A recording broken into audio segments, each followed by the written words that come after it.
Vladimir Vardanyan from Armenia and representing the EPP group. The floor is yours, sir. Thank you, Madam Chair. First of all, let me express the words of gratitude to the Monitoring Committee and the reporter for the excellent work done.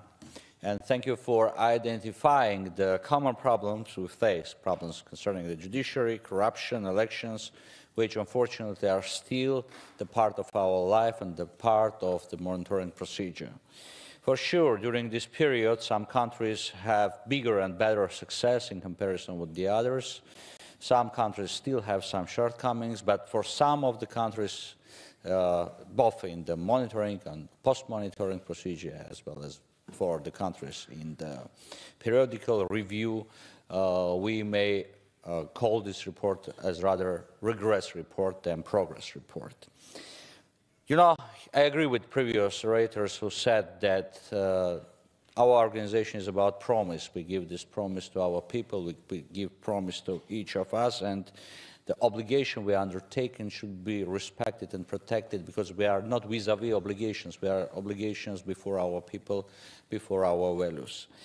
And for sure, I understand perfectly well that now we are facing very serious geopolitical problems, and the serious violations of yesterday now considered as minor ones, but we shouldn't keep the blind eye on this situation. We should go ahead and have the same approach to all the violations we face. Unfortunately, we should say that some member states are still continue behavior which is rather not corresponding to the values of this organization. For example, a couple of days ago, one of the leaders of the country expressed that if they don't want to have a peace treaty on our conditions, so our borders will be there where we like. Sorry, this is not the Council of Europe rhetoric. This is not something which should be considered as the obligations in the framework of the obligations before the Council of Europe.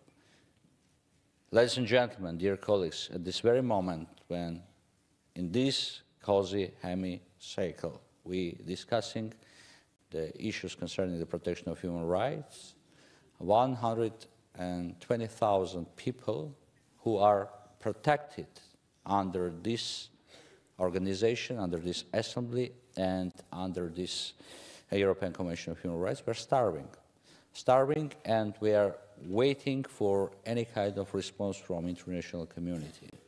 And this is quite important, that this organization should have the same standards to all the countries, to all the corners of the Council of Europe, since all the citizens protected under the European Convention should have the same guarantees of human rights and should benefit from the values of democracy. Thank you.